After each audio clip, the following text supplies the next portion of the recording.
people got really mad at me. And they were like, oh, she wants to have a nuanced view of Stalin, is it? Captain Genocide. And I was like, he did win World War II. Like, that's all I'm saying. And so did Churchill. Did some genocides, won World War II. I'm just saying, bam, bam. Let's pretend for a second that your only contact with anyone under the age of 35 is what you read about them in The Times, The Telegraph, or if you're stateside, the NYT and the Washington Post. You'd thumb through the papers each morning and find yourself totally baffled by the transformation of social norms by these younger generations. There are all these new pronouns to learn, racial acronyms to absorb, and even the beloved works of Roald Dahl and Ian Fleming are being carefully pruned of offensive language. University academics report being hounded out of their own seminars for trying to teach difficult material, or having syllabi ripped up due to an overrepresentation of the pale, the male, and the stale. They allege a culture of sensitivity and censorship gripping arts and humanities departments across the nation, with students' demands for recognition, representation, and right-on language becoming ever more burdensome. Some even become fixtures on news and current affairs programming, figureheads for a movement who just want to be able to call men men, women women, and corner shops. Well, you get my drift. And it's not just the tweed jackets of the academy who find themselves besieged by the furious youth. It's impossible to navigate the opinion section of any newspaper without finding some columnist or other claiming to an audience of millions that they've been cancelled. Something truly awful must be going on if some of the most powerful people in society, people with platforms and money and social status, find themselves terrified of logging into Twitter in the course of the average day. Maybe the government ought to step in. Maybe, in the interest of protecting free speech, they should do something about the plague of no platforming and student protest. Okay, when you spell it out like that, the absurdity of claiming that civilization is being brought low by a bunch of debt-laden students becomes painfully obvious. Though it's undeniable that social media has made politically charged discussion more hostile, it's also batshit to treat a random Twitter account and someone with a big house, a book deal, and a staff job at the Times as though they're equally powerful. People with platforms are used to one-way broadcast, so no wonder the audience talking back feels like something akin to attempted murder. But perhaps there's been an overcorrection on the part of leftists and progressives to claim that nothing's changed at all, that cancel culture doesn't exist, or if it does, it's only a force for good. And if you've been in universities at all in the past decade, you'll see that something has changed. Questions of representation and identity have become more prominent, and what should be taught in the classroom and how, fiercely contested. The boundaries between what's going on in the media, in the academy, and online can get a bit blurry, and that's itself something worth exploring. I'm lucky enough to be joined by my colleagues Aaron Bastani and Dalia Gebrial to discuss the truth about snowflakes. How did this moral panic come to dominate British and American media, and what is it doing to all of our brains? All right, let's start with the big one. Is Generation Snowflake a real thing? Who wants to go first? You asked, Dalia's close to Generation Snowflake than me. Yeah, I'm the geriatric millennial. So. You're Generation Fossil. I think it's broadly an invention of tabloid media, because I think a lot of the things that Generation Snowflake are accused of doing are in fact things that are pretty normal, or should be pretty normalized in the academy. The challenging of canon, the engagement with canon, the critical engagement with canon, the idea that the canon is not something that falls from the sky into our laps, but is something that is engaged with and formed and reformed and formed in different, on different grounds, depending on, the historical And by the moment. canon, what do you mean, just to clarify? I mean, like the idea, in literature, it would be like the idea of like particular texts or writers that are considered to be like pioneering in particular genres of, or like archetypal of like particular genres that are widely, so you'll have like, is that, I don't know if that's what you would say. For us, how we kind of absorbed the idea of the canon was like you start with Beowulf, and then you have Chaucer, and then you've got Shakespeare, and then you've got the Augustans, and then you've got 18th century literature, 19th century literature, culminating in Kurtzaya's disgrace for some reason.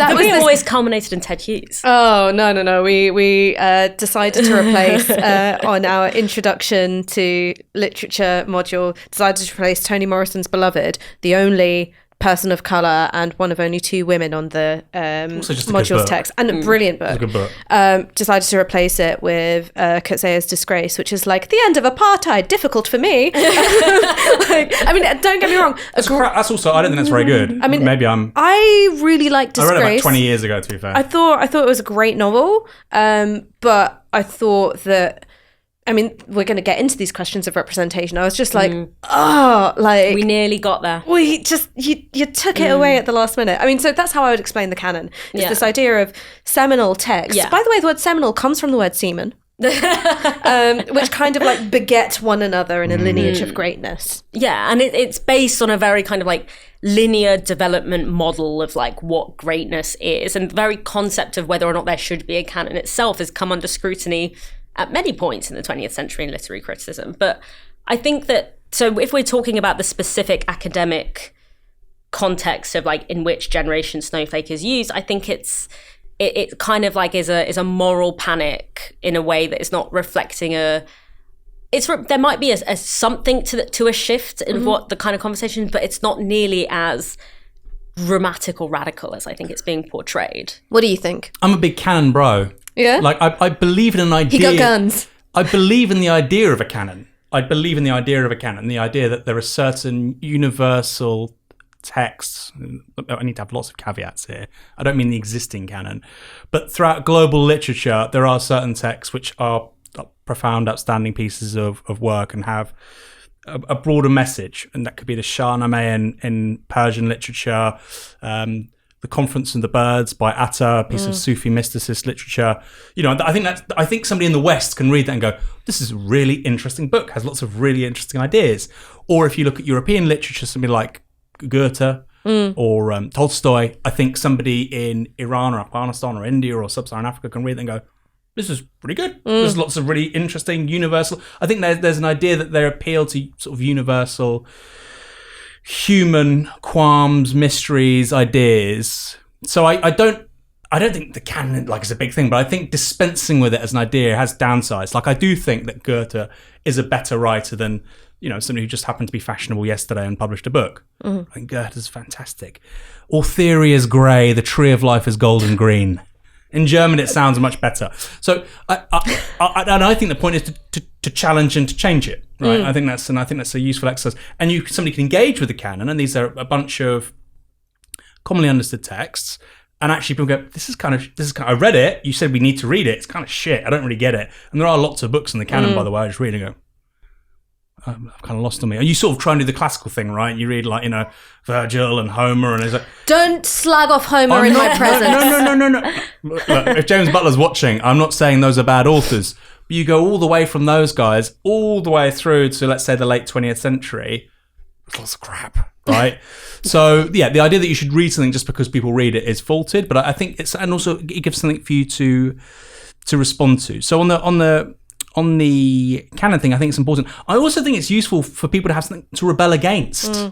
I think that's useful, right? I don't like a society where we go, well, we don't actually value anything, and we don't really elevate any particular texts or ideas. We can all make it up as we go along. I think it's good for young people to have something to rebel against. A society is dead when young people no longer surprise you, right? And if the younger generations in a society aren't surprising you, something has gone deeply wrong. I think that's really important for older people to remember. So on Generation Snowflake, is it a real thing? Where do you stand? I didn't answer your question, did I? I think it's broadly a confection of the media, and I think actually a lot of it is not all of it, but a lot of it, as you both have sort of said, is projection actually from the very people who think they're so sort of robust and tough. Yeah, I think it's people who are very used to the entire world being curated around their comfort and their ego, having it disrupted in the most minor and brought oftentimes quite inconsequential ways. I'm not going to say that every single time it's inconsequential, but if you're talking about a student asking you a question about why you've put a text on a curriculum, that shouldn't make you fold like a deck of cards, you know? I think it's that kind of disruption of a comfort and a sense of, like, I mean, whiteness is the universal against everything that is defined, of that being like disrupted in very mild ways, being read as intolerance, abuse, whatever. I'm going to jump in and break up the cozy consensus because I hate it when people agree around this table too much. One is, I of course agree with you about the moral panic component. And I think that the word snowflake as a pejorative, as something which is denigrating, is something which should be chucked out the window. But what I think that this horrible caricature is responding to is something that's real. And it is a shift in norms and cultural expectations, particularly within elite universities, but not solely confined to it, because I think those graduates are now taking on roles within, say, Netflix, or within publishing houses, or, you know, within magazines, for instance. And so it's something which has like a broader kind of cultural impact outside of the seminar room. And so what I think some of those changes are is that, one, a real interest in representation and identity. So after, I think, decades, if not centuries, of going, as a student, all you're supposed to do is subordinate yourself. And so even if the stuff that you're getting is misogynist or racist, you're being treated abominably by your seminar leader, just, you know, like it or lump it. There is kind of almost a correction to that, and at times an overcorrection, which is to go, how is my experience, my vulnerability and my trauma central to this educational space? I think that's something which has changed. I think the second thing which has changed for me was not that people are wanting to read things through the lens of their identity, which I think everybody does and is natural, but a refusal to read things because of an assumption that it was going to clash with some aspect of their identity. And I can give you an example of this, which is I was teaching a module about the queer confessional. And the idea was that you start with St. Augustine's Confessions, and then you move through to the AIDS crisis and the present day. And so for me, you start with St. Augustine's Confessions because that's really the beginning of what we understand the confessional to be in writing. And also I think it's hella gay. I think if you actually read it, it is super duper gay. And I had students who were like, I don't want to read this. This is, you know, a cisgender, heterosexual, you know, white guy. And I was like, okay, one, he was a doctor of the Catholic Church, like a 5% chance he was straight. But it was almost a resistance to it because of what they thought the text was. And I think that they're responding to a place that it has had in that canon of greatness. Yeah. Is he white? Well, I don't fucking know. I mean, this is the problem with trying to I don't think he is. retroactively apply very contemporary identity categories. I mean, he was from North Africa, wasn't he? Well, I just don't think it's right to call St. Augustine white. And I also think, as a doctor of the church, just probably not straight either. No. Like, I think he was darker than me, put it that way. I mean, I know Iranians get very pale. Well, basically see-through in winter, but like, I mean, look, pretty dark, I'm sure. I just think that, like, as a way of reacting to a text of going, I assume I'm not going to see myself in this, so I'm not going to open it. I think that is something which is newer. And I think that it is in response to, there has been some kind of cultural, if not fully social, political and economic upheaval, which has changed the status of different identity signifiers, and that's playing out in classrooms. In some of the ways it plays out, I think, is good and it's healthy, and in some ways I'm seeing it play out and I'm like, I'm worried about this. I don't think it's a civilizational threat. I think everyone at the Times needs to calm the fuck down, but it is quite distinct, the focus on representation.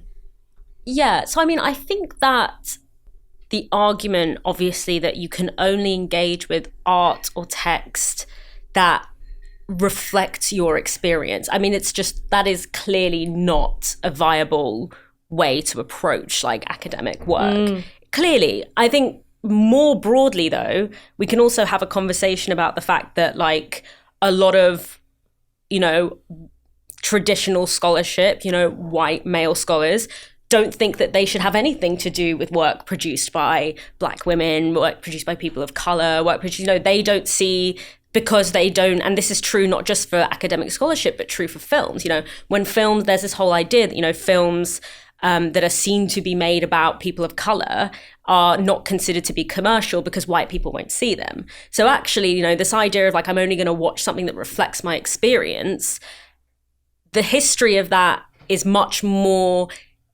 prevalent amongst, I think the onus to change that is actually as much on white people and men as it is on, at the moment, it's like people of color and white people are seen as the people who are projecting that kind of politics. I think the question of like representation, though, I've had similar experiences. I was teaching a class on, it was a kind of interdisciplinary history of London, right? So we did all different, I know, it's like, I can't not talk about London. But like, it was, so we were looking at like architectural stuff. We were looking at, stuff from urban studies. We were looking at, all of this kind of stuff. And we were looking at literature as well. And I had 2 texts that I put on the course. One of them was The Lonely Londoners by Sam Selbon. The other one was great book. Fantastic book. The other one was The Merchant of Venice by Shakespeare. And I had, a young Jewish student sort of raise this with me and say, this is an anti-Semitic play. Why are we learning about it? And rather than, write a letter into the Times about how dumb all my students are, I'm like, Rupert Murdoch, I've got another one. We sat down and I said, look, I explained why I put it on the course. And I said, the reason I put this on the course is because, yes, there is anti-Semitism in this play. And to me, this is a great way to explore how the foundational conceptions of race in early modern Europe were structured by anti-Semitism. And also it evokes a really interesting conversation about the relationship between race and labor and the way in which particular racialized people get tracked into forms of labor that become racialized and racializing. So we had that conversation and I explained why I put it on the course. And I was very clear that, the way I'm approaching this is not, because often we get this idea that the 2 options are, you don't teach it at all because it has anti-Semitism or racism in it, or you teach it as if it's a gift from God, like dropped it into our laps as an ahistorical piece of genius that transcends all political, historical context and if you concede that there's something less than politically pure about it, then you're trashing it. To me, the middle way, like the ground that I would actually occupy, is that this is a foundational text of racialized conceptions of Europe, and we learn so much by talking about it in that context. And because it's brilliantly written, it holds a lot of contradictions in it that political treaties can't really do. That's why we love literature. And we engage with it, and by the end of the class, the girl wrote her essay on it, and she wrote a great essay on it. Oh wow, that's amazing. I think that it's like, I think that there's a tendency sometimes to enter into these interactions and to expect it to go a certain way because of how you've read it being portrayed by the tabloid media. And then in this weird manifesting way, you kind of create it by creating this hostile environment where you feel attacked. Had you read The Merchant of Venice before encountering it in the seminar?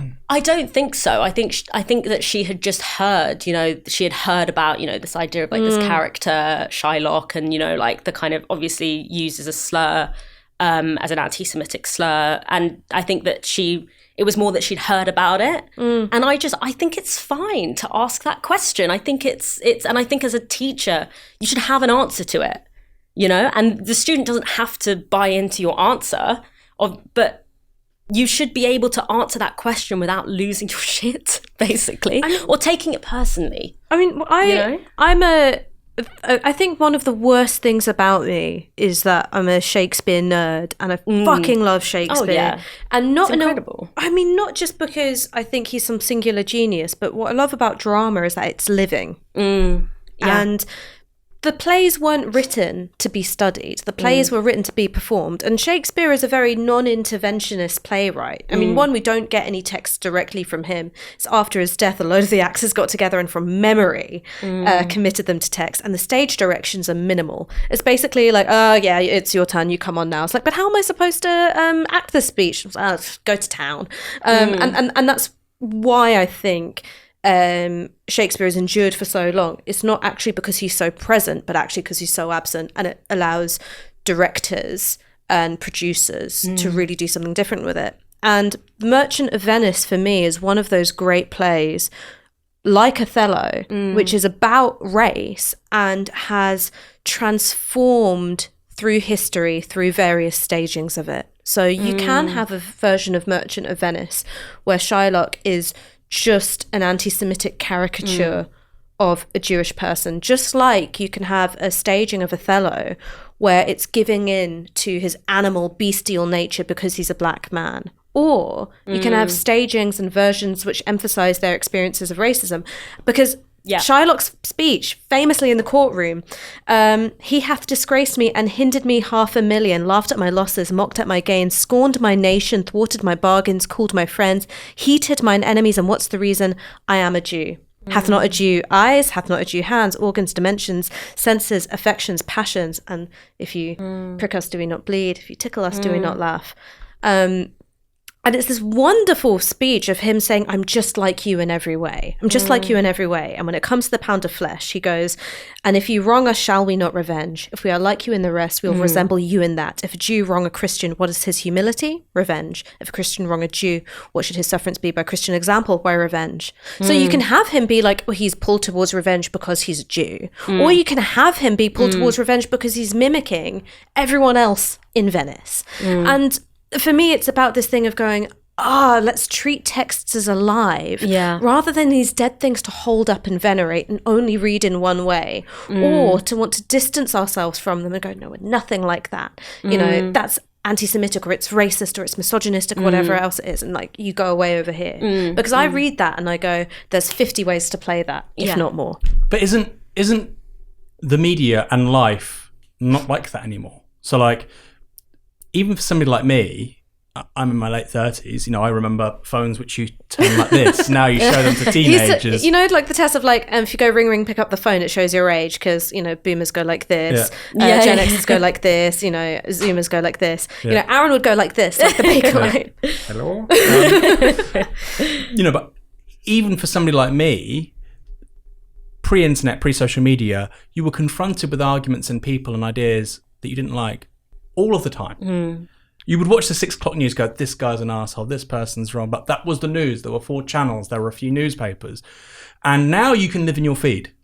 And that's not just young people, by the way. That's a broader social issue of you can live in your feed and you cannot be exposed to things you disagree with. That applies on the right, it applies on the left.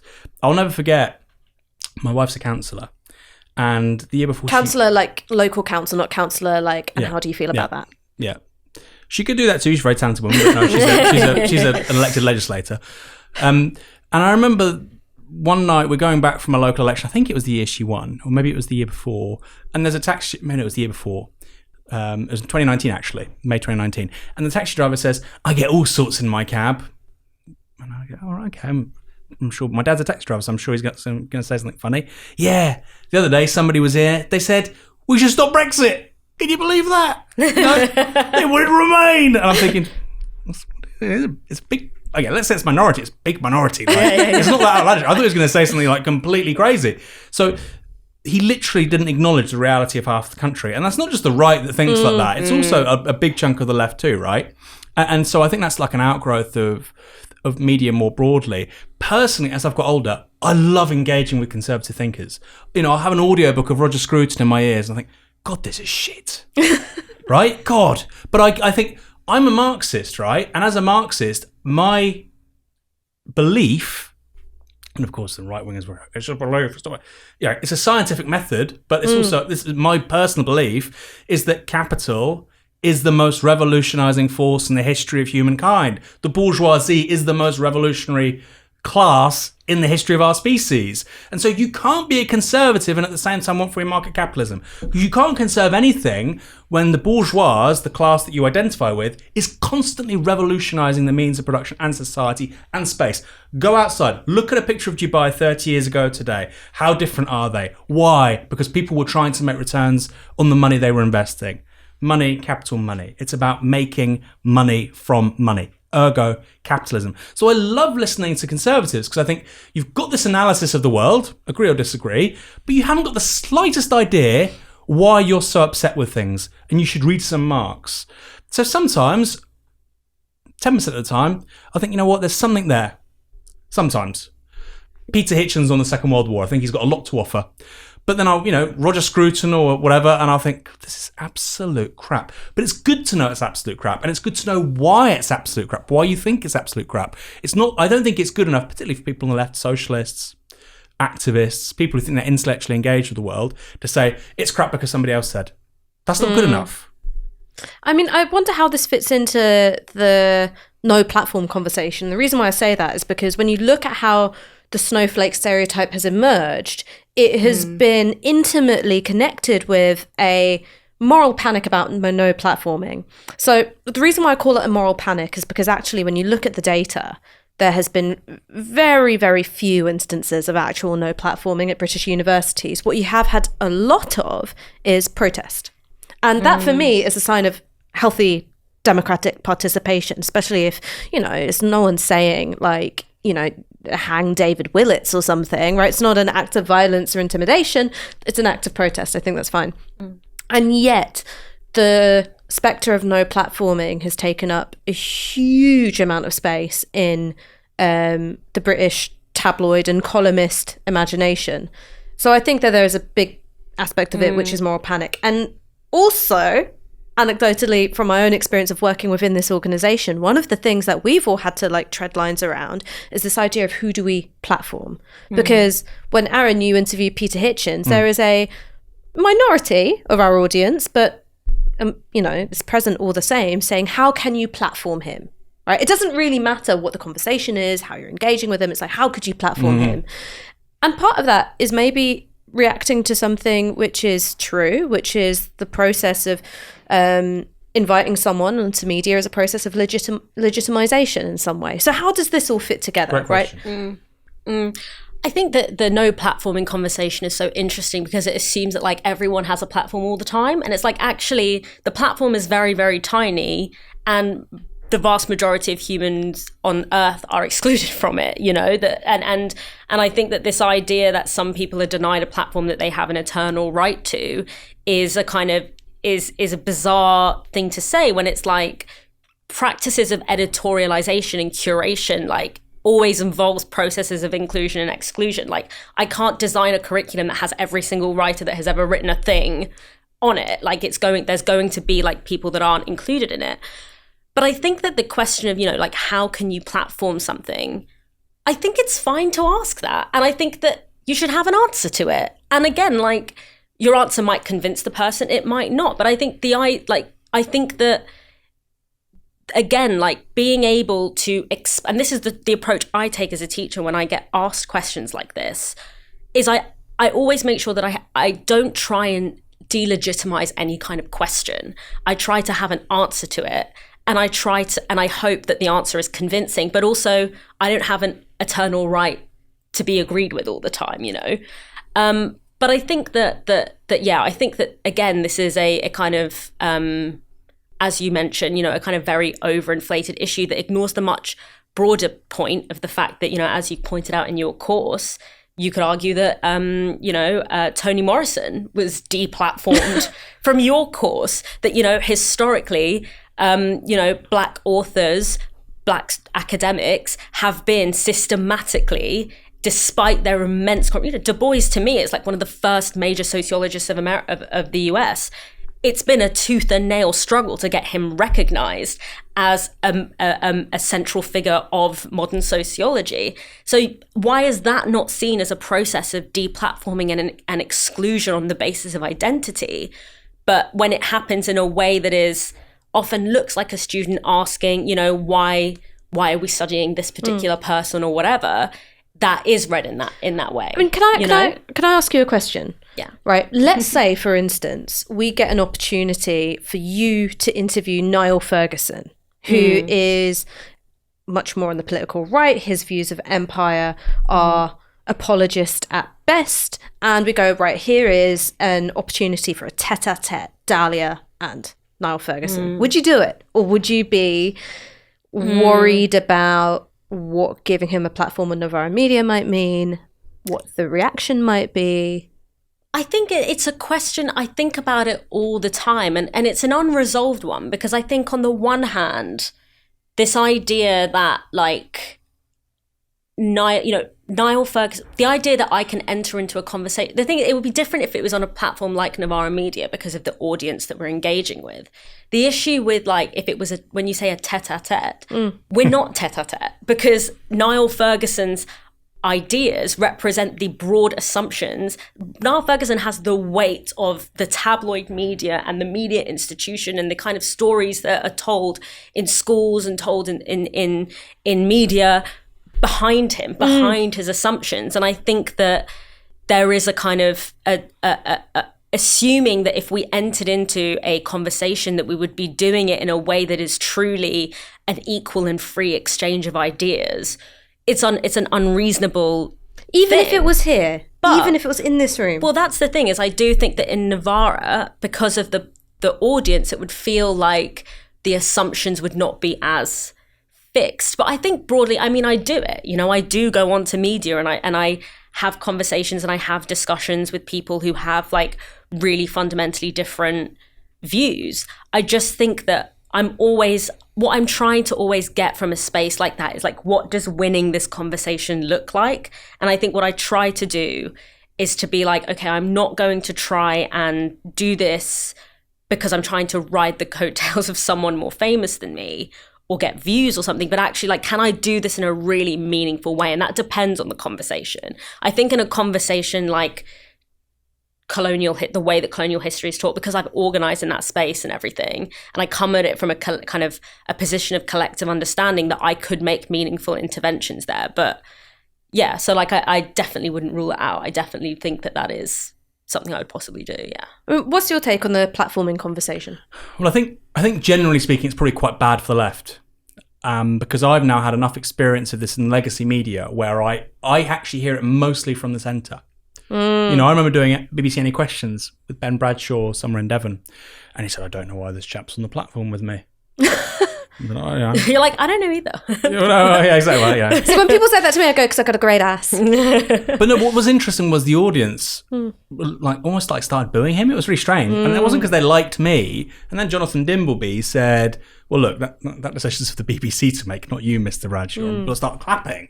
And I think there's lots of things that people complain about in this country, and I think one key component to English British identity is this idea that they like to give people a hearing.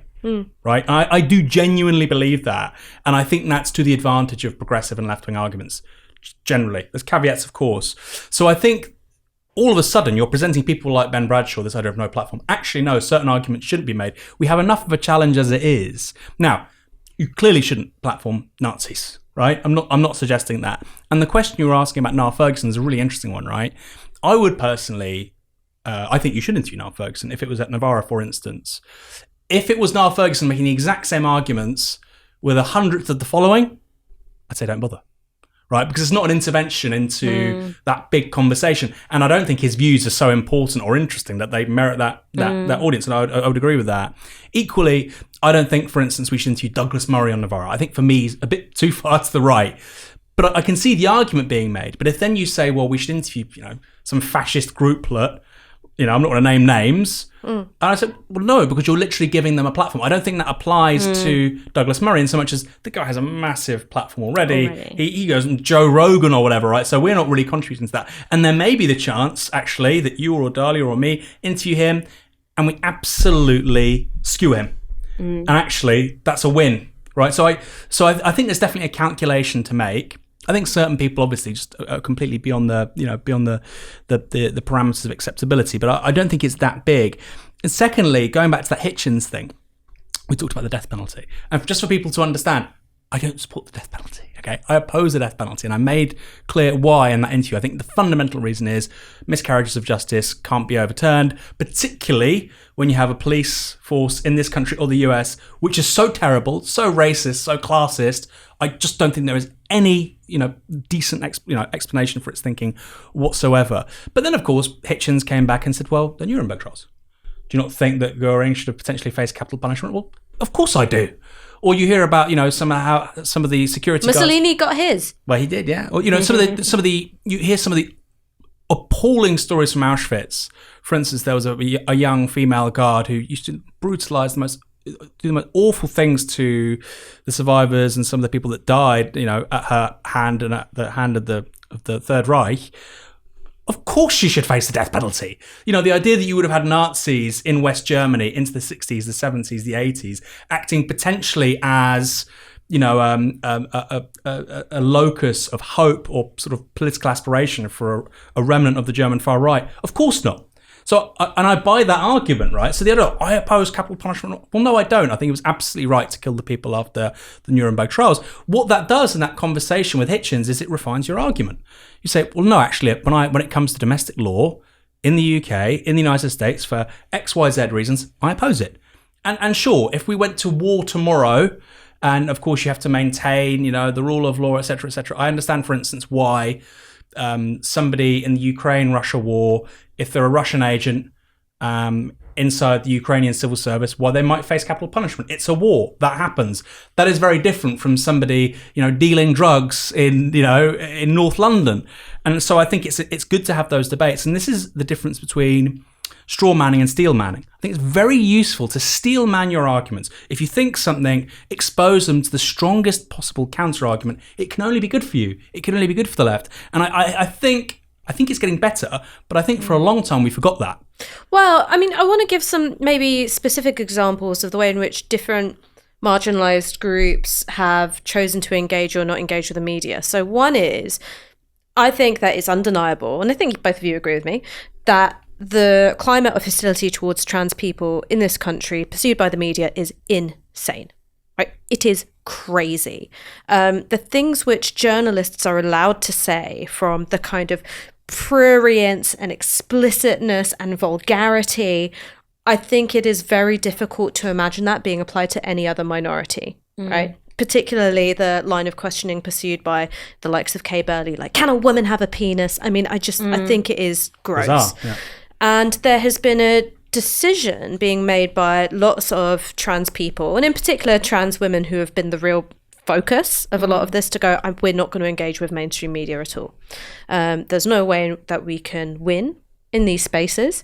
It is too detrimental to my own personal safety and my mental health, and I'm not going to do it. I'm simply not going to do it. And the way in which that's often articulated is that I refuse to debate my existence. The thing is that those debates are happening anyway. They are.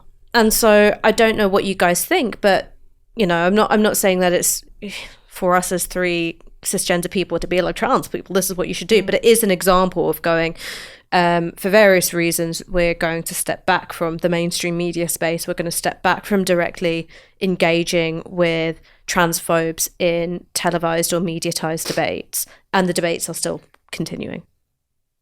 What do you think of it? I think that for me, the question, what's really important here is that I don't think that real power is won in 3-minute, 4-minute segments on interview segments. I think that they have a role, and of course there's a certain kind of salience to that. There's a power in that.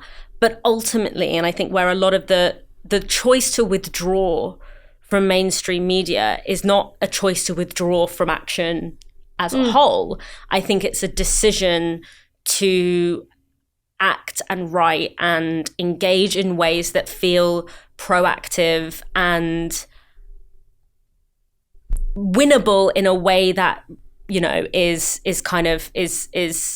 winnable in a meaningful sense. And I think that that's a fair assessment to make. And I think that in that argument, particularly because when we're talking about, we're just coming off the back of very terrifying death threats being sent to Shola and to India Willoughby.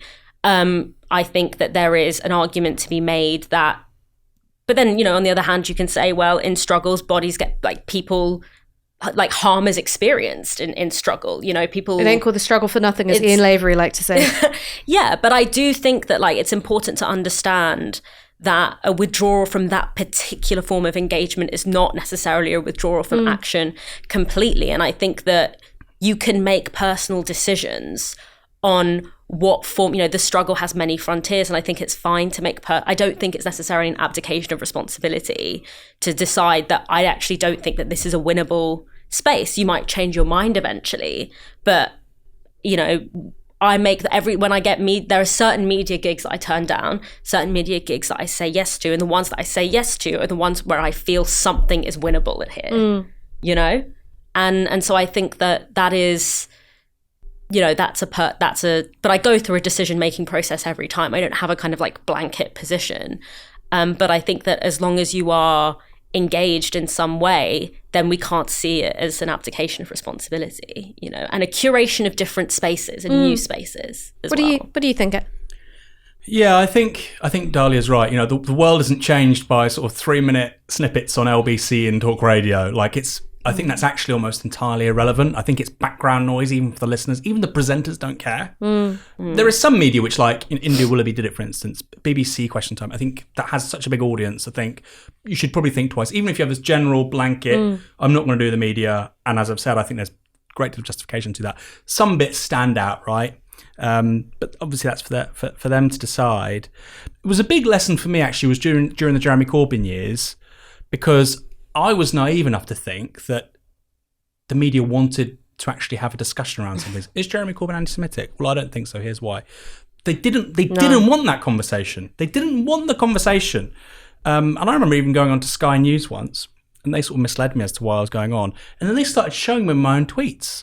And I had to explain them, and actually there was a substantial. It's my worst nightmare. Inaccuracy about something. Nobody watches Sky News anyway. So I'd be like, yeah, Thomas Tuchel is a cunt. Yeah, Nobody was like, and read from my recesses of my 3 a.m. brain. I was confronted with those in the daylight. They were recent tweets. There wasn't anything like that. It was like there were things that I could defend, fortunately, and they didn't do their job properly. Like there's a bunch of stuff in there I can't do. Yeah, no, exactly. Like, really? And I just said to the guy, I think it was Darl Patterson, I just said, like, nobody knows who I am. Your audience doesn't know who I am. They don't care about me. Like, you're expending resources talking about not even Jeremy Corbyn's tweets, my tweets. This is basically, it was an information war against a socialist leader of the Labour Party. And I should have just recognised that sooner. And I think we generally should have just been like, you know what? We want to talk about policy. We want to talk about the positive stuff, housing crisis, how it can be addressed, climate change, a more progressive refugee policy in this country, public services. Let's just stick to that. Do you know what? And I think actually that was a big mistake. And so I think it's the same with the trans issue. I know we're talking about people's lives here, but that's how the media would frame it. And I think most people's thoughts on this, actually, because there are many trans people in society, you know, not millions, but you're talking, you know, tens to hundreds of thousands of people. Everybody will know a trans person throughout the course of their life, generally speaking, particularly now. And I think that shapes people's views on things far more than what they see in the media. Personally, it's one of those personal issues, right? It's a bit like with gay marriage. When somebody knows a gay couple and they say, well, they're just like me, they're just normal, happy people. Like, it's very different to this thing over there that's quite alienating. So if your strategy is actually, you know, personal interactions, and then on top of that, the power of art, right? You know, if you have an outstanding film or novel about, you know, a trans person's story, look, 1 billion times more powerful than all these clips. It doesn't even have to be good, actually. And this is something which I genuinely mean, which is, think about the role of Will and Grace in the early 2000s, right? It was suddenly the favorite sitcom in, like, Iowa and Montana and both Dakotas, like all these places. Both Dakotas. Both Dakotas. You know, all these places where, you know, it was being watched by people in, like, you know, Wyoming, like in the very county where Matthew Shepard was brutally murdered. And there was something of that, like, cozy familiarity of, like, a sitcom which isn't exactly pushing the boundaries of cinema. It's in a format that everybody recognizes and feels familiar. And sure, you know, the sorts of identities being portrayed were very, very limited. And the portrayals of gay life, romance and sex were very, very PG. But suddenly it's like, okay, I don't know anyone who's out and gay, but I feel like I know you because you're being beamed into my living room, you know, every Friday at 8 p.m. or something. So I think that you're right to identify not the power of art, but it doesn't all have to be great art, right? Like, you know, there's some... It's the contrary, actually. Popular art is... like Will and Grace's art. I mean, like real normie shit. Yeah. Like real normie shit. Yeah, and I guess, like, you know, I'm interested also to hear what you think, Ash, as someone who's on the front lines of this a lot, you know. Because I think for me, you know, my first interaction with the culture war, I remember it being a thing about cancelling Christmas in the US. That was like when I first heard the term about, you know, like that kind of stuff. It wasn't really a thing for me that I really noticed in Britain a lot until I was kind of thrown into the epicenter of it with Roads Must Fall. It was this kind of baptism of fire where it was like... So can you just give a bit of background on what Roads Must Fall was? Yeah, so Roads Must Fall in Oxford was a campaign that was inspired by a similar campaign in South Africa, in UCT, I think. It was essentially to say that there was a statue of Cecil Rhodes outside of UCT. There was a statue of Cecil Rhodes in Oxford. Cecil Rhodes is, one of the most sort of consequential British colonialists of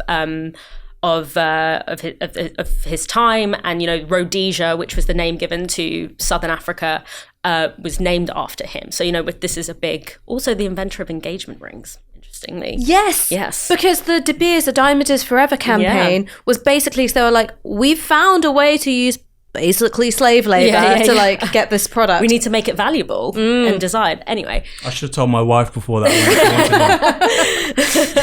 And so it was a campaign to kind of remove this statue, on the basis of his legacy and what he represents. And when I started that campaign, when I started getting involved in that campaign, I thought it was the most uncontroversial thing in the world. I grew up around black and brown people. It was normal to joke about, how the British stole all of our shit and all of this. Like, it was completely, that was not a controversial... My grandma used to say that the Queen was in the tunnel where Diana died. Exactly. Like, that was not controversial to me at all. And so we were involved in this campaign, and the obsessive coverage, I have never seen anything like it. And it was a media storm that obviously I just was not prepared for. I had never done media before. None of us had ever done media before. We didn't know what we were dealing with. But it was about 5 to 6 weeks of wall-to-wall coverage on the front pages. It was in about 2015. And one thing that I sort of really came to understand was this idea that the media had absolutely no interest in actually hearing what we had to say.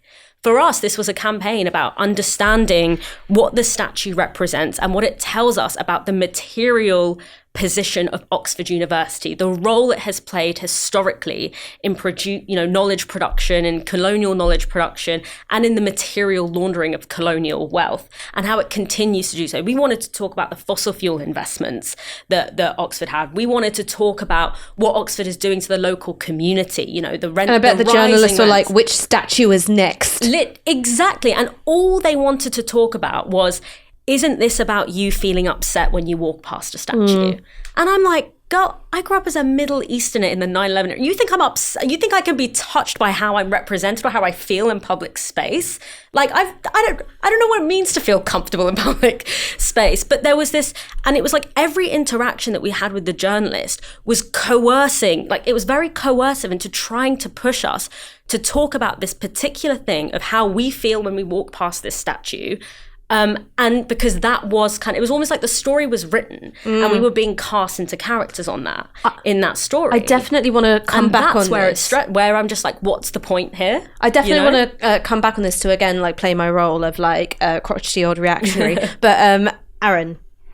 Going back to the Cromwell point, again, I do wonder to the extent... No, but it's true, right? Men only have one thing on their minds, and it's disgusting. Iconoclasm is a religious term, right? It was where you destroy... church icons, and we had the Reformation in this country. So we did have, again, a moment of incredible cultural tumult where the old idols, quite literally, were destroyed for new ones, although, of course, we remain a Christian country. So, again, this aversion to ideas and challenging the status quo and norms clearly exists in many societies, but it does feel, in some instances, also peculiarly British. For instance, the reaction to all of this compared to what you see in the US feels a lot worse here. Now, I'm not in the US. I don't know the story, but when you look at, around Confederate statues, centrist, liberal, progressive people say, yeah, it's probably a good idea to get rid of them. And yet you didn't really find the same consensus around somebody like Colston, who to me is actually quite analogous. I know that we can have, I'm not saying Churchill is the same, because I don't think it is the same, but I think Churchill had many bad sides to him, but I can see the argument for he was Prime Minister at a moment of national emergency, it's different. Whereas Colston was 100% slavery. Yeah, he was just a slave guy. That was his thing. Right, he was just a slave guy, and you want... Okay, fine. So I think that is interesting how in Britain it's peculiarly strange and it goes maybe back to that Puritan thing. And then the exact same journalists, by the way, who say, well, what statues next? When they're bringing down Soviet-era statues in Ukraine, they go, this is bravery, it's fantastic. Or Saddam in Iraq. Look, this is society. Society changes. People's views and values change. Regimes change. And statues go up and down all the time. Okay? In Oxford, it was being done in a very peaceful... Colston wasn't particularly law-abiding way, but it was sick though. It was sick. In a very democratic way. And if you're going to get rid of statues, this is probably the ideal way to do it. And even that infuriated them. And I just feel it's very strange. And then you look at Ukraine, some of the statues they're bringing down are Soviet-era statues, anti-Nazi statues. But look, it's their country. They can do what they like. If a mass of people want to get rid of certain objects in public space, which elevate certain ideas and people and values, fine. It's that, you don't have to agree with them. And it's the same with the Rise Must Fall thing. The strangest response I had to all of this was, again, interviewing Peter Hitchens. And I said, what do you think about the statues? It was a terribly ugly statue. I just can't stand it. I go, well, did you think it should go? He goes, I don't really care. And I go, well, why should it stay? He goes, well, I don't really like the people asking for it to go. I mean, that's the most honest answer. That's the point. That was, and I was like, you're obviously a thoughtful person, but about this, it's just pure. No, but I think that's honesty. Yeah. I think that's honesty. Whereas everyone else will come up with 100 different reasons for why it's defensible to keep up a statue of a slaver or a genocidaire or whatever else. Whereas Peter Hitchens goes, they're my opponents and I don't like them. And you go, all right, well, there you go. There you go. That's all there is to it. I mean, I want to come back to something you mentioned, which was the media were pushing you into this direction of going, how do you feel when you walk past the statue? And I totally 100% believe you when you're like, it did not make me feel anything because I have had worse experiences. But something which I've definitely noticed, and this has been borne out by interactions I've had in the classroom, in activist spaces and online, is that there is this nebulous idea of harm, and harm coming from ideas and language, which is experienced by people who are marginalized. Now, one way in which people express this notion of harm is through the idea of the microaggression. And I was trying to also be self-critical in this and go, how have my ideas changed around this? Because I remember when me and Aaron first met, I was 18 and he was doing a PhD and I was at UCL. It was impossible to talk about race at that time. I remember once trying to, at a occupied space, go, can we have a meeting just for people of colour? And it started so much drama. It was unreal. So there was this one guy in a cravat saying to me that I was using race, it should be a hermeneutic, but I was using it as an ontology, or maybe it was an ontology and I was using it as a hermeneutic. These words which I didn't understand, but it was just so much hostility. I was like, what the fuck? And actually, when you had that kind of emergence of a language around microaggression and a description of how it felt to be in those spaces, at first I was like, amazing! You've spoken to my experience, you've cracked it. And now actually I've almost gone back to going, I don't care anymore. I don't really care about my own comfort.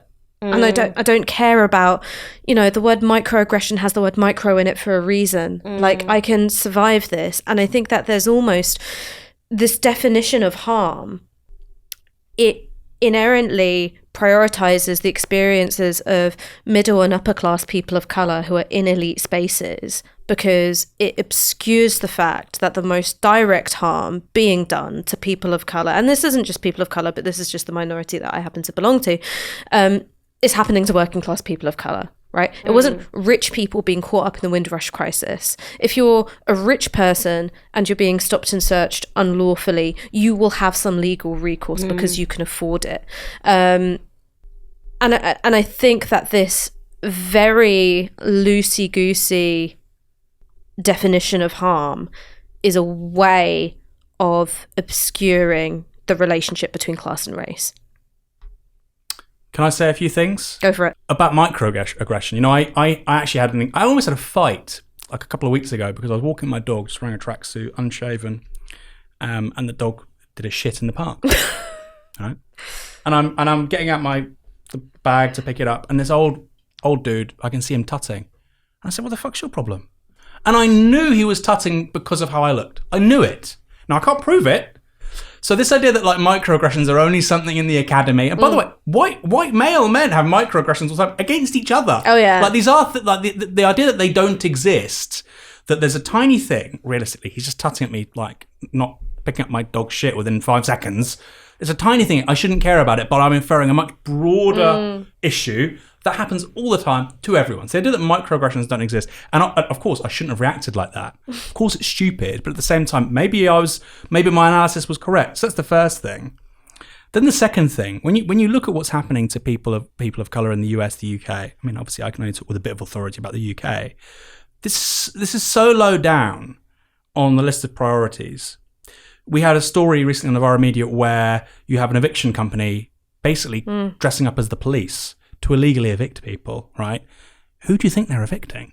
Like, these are people who don't really know their rights. They don't necessarily know the difference between law enforcement and bailiffs. Like, it's overwhelmingly immigrants and it's people of colour in major cities. Overwhelmingly. Like, this isn't microaggression. This is a private militia trying to remove you and your children from your home. Now, it's not to minimise the microaggression stuff. Like I just said, I literally am, I'm not guilty of it myself, but I participated in that too. So yeah, you feel the emotion and you react to it. So I think that context is really, really important.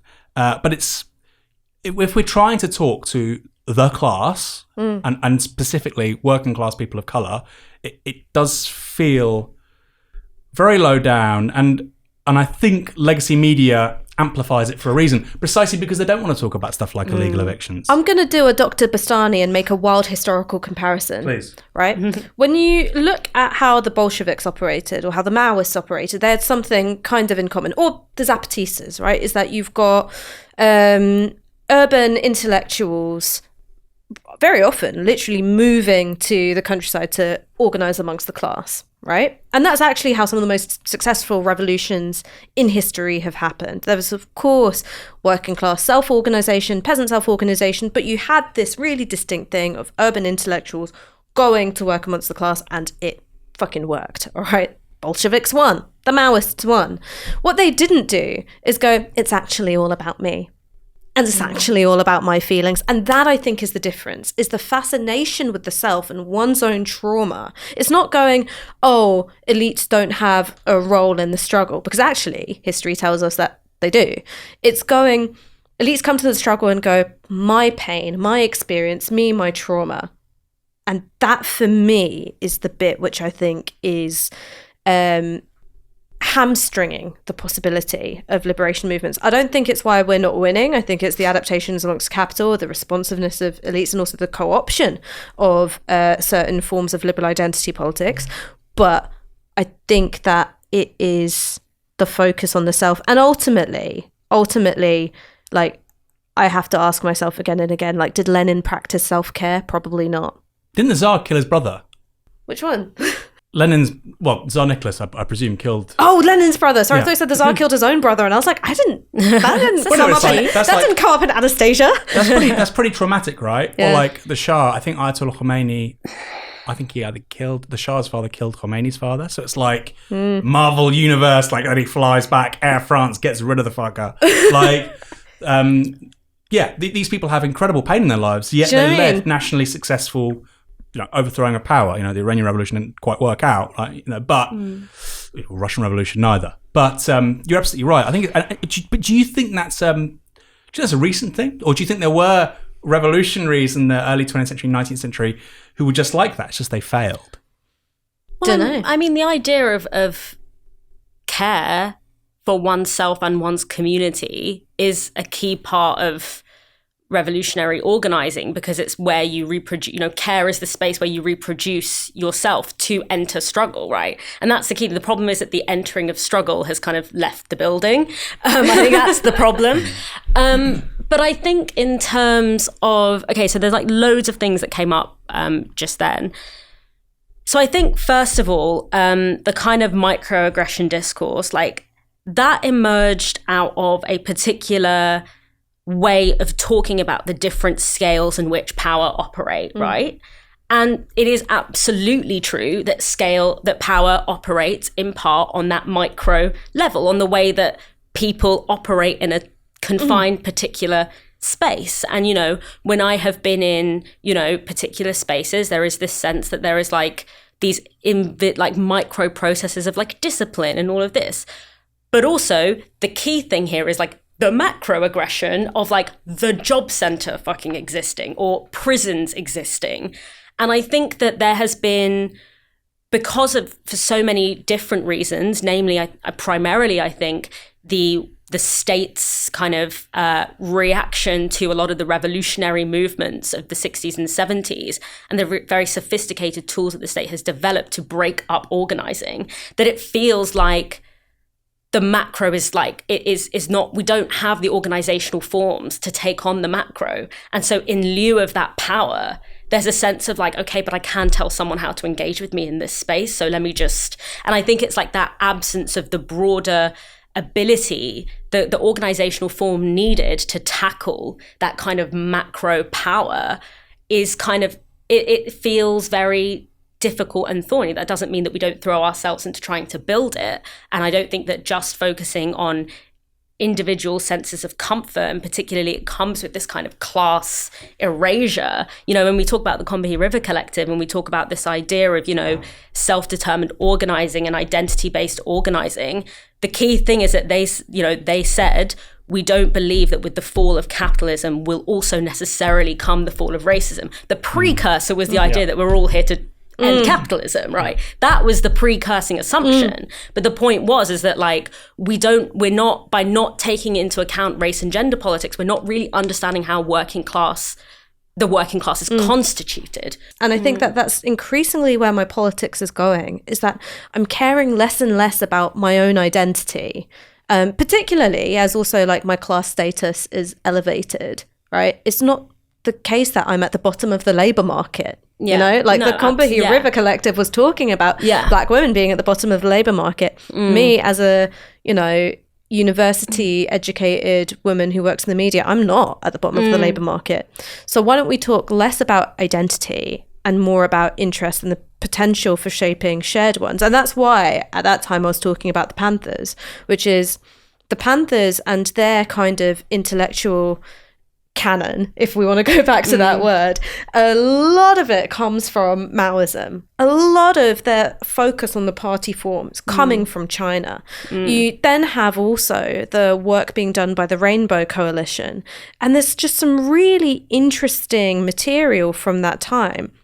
One is also the use of panthers being used and adopted by other groups. You had the White Panthers, you had the Yellow Panthers, and you also actually had, I think, a real strategic orientation away from some of the matters of language and symbolism that we've been discussing. So one example is the Young Patriots organization, who were white, poor Southerners. And the Panthers decided it was strategically important to work with them. Now, their symbol at the time was the Confederate flag, right? It was literally the flag of slavery. And in the end, it wasn't because of pressure from the Black Panthers to get rid of it that they did. It was out of respect.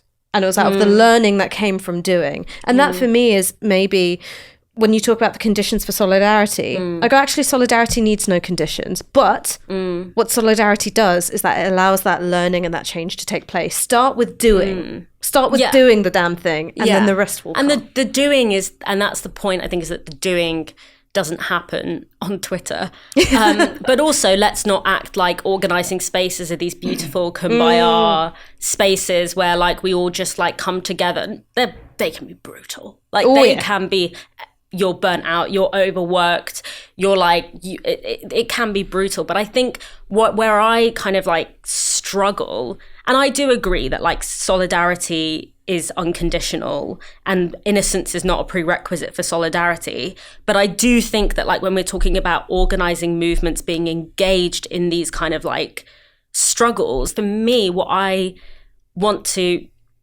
think is really important was when we talk about the barriers to solidarity, I think there is an over-focus on looking at the people who claim or name their identity as the barriers to that solidarity, as in, you know, we had this kind of like unified, class first movement that was kind of like we were all unified, and then a few black and brown people came along and ruined it all. And it's like, bro, like the union movement in this country has a history of being incredibly pro-borders, of being incredibly Doctors for Enoch. Yeah, of being incredibly divisive of the working class. The thing is they don't have to come in and say, as a white person, they don't have to say it. It's a given. It's the core, just because they don't have to name it and like make it legible, because it's already embedded in the space, that like it doesn't become seen as a form of identity politics. But I've absolutely seen in organizing spaces, and this is where like representation has its severe limitations, where, I've been in organizing movements that have been multiracial organizing movements where, like white men are absolutely more than happy to like put me on a panel or like have me in a picture or like whatever. But when it comes to like the serious organizing, the backroom channels, the factional organizing, the WhatsApp groups where all of the real strategy is done, you think they have a damn interest in what I have to say? No. And so when so are they expressing solidarity towards me? Are they helping to create those bonds of mutual trust towards me? And I obviously, like you say, this isn't about me. I occupy a very different class, but I'm talking about a very different kind of time in my life. But I think that is often the experience. And it's like when we talk about who is a threat to unity, or who is a barrier to unity, I think overall when we're talking about who holds comparative power in particularly like our union movements and things like that, who holds the levers of power in our union institutions, it's not like, I think we only tend to name it when it's black and brown people. I mean, what do you make of that, Aaron? Because there has been multiple stories coming out from the GMB and the TSSA of endemic misogyny and sexism in the trade unions, and the fact that it is so dominated by men, very often dominated by white men, that has had an impact on the internal culture of the trade union movement. How do you balance the need for the mass organisation of labour against capital, and also the way in which the conditions of our presently existing society play out within that movement? Yeah, I mean, we broke the GMB story and then the TSSA story. Just so for people who are watching or listening, these are two trade unions. GMB is significantly larger, where both the general secretaries, effectively the CEO of the trade union, sorry to use that kind of language, but it's somewhat analogous, was embroiled in a range of stuff. In regards to the GMB, the former general secretary was allegedly involved in taking large quantities of drugs. There was a casting couch, quote unquote, culture at the GMB. And I think this is inherently linked to the fact that these are failing organisations. Now, the GMB does great work, by the way, amongst particularly private sector workers. There's great work. I'm not denigrating that in the slightest. But imagine how much more powerful they would be if they weren't like that. Imagine how much more powerful they would be if you didn't have somebody at the top behaving like that, but they're actually serious about getting out there and growing as an organisation. In a way like a business, sorry to say it, right? If the GMB, and it's very easy for me to sit here, and I'm sure if somebody from there watches this, they go, twat, he doesn't know what he's talking about. Double their membership in 5 years. Why not? The NEU's just added 60,000 members, I think, in the last few months, the teaching union. Given the cost of living crisis, all of these organisations should be asking themselves, if I'm not seeing that kind of growth, why not? And it's because they're organisations which were part of a historic defeat in this country after the 1980s, and they never recovered from it. And recovery, what does it look like? It involves no longer having people like this at the top behaving in these ways. And it's not trying to be woke or trying to win brownie points on social media. 50% of the population is women. It's not that hard, right, to work out. So I think it's a big part of political failure on their part. Then, in addition to that, just to go over some points, I think one of the big mistakes the left made in the 2010s. There's a great quote made by Deleuze to Foucault. Maybe it's the other way around. Deleuze to Foucault.